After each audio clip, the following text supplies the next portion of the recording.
Welcome to the Salmon Runs YouTube. Enjoy the video. You start by confirming you have ownership or explicit permission to remove the parent access code. Backup photos, contacts, and app data now so you don't lose anything. Once done, unlock the device with your credentials and navigate to Settings, then Security or Parental Controls.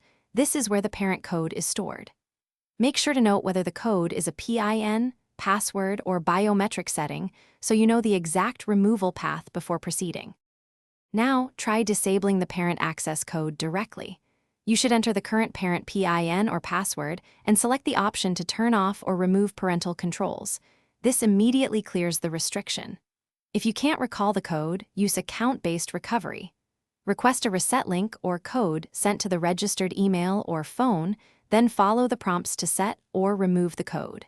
If neither works, you'll move to a factory reset, which erases data, so ensure backups are complete. To finish, reboot the device and go back to Settings to confirm the parent access code is gone and controls are disabled.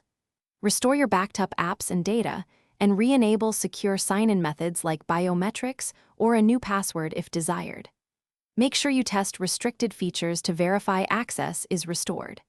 If something goes wrong, sign out of the account and sign back in, clear app cache for settings. And as a last resort, repeat the factory.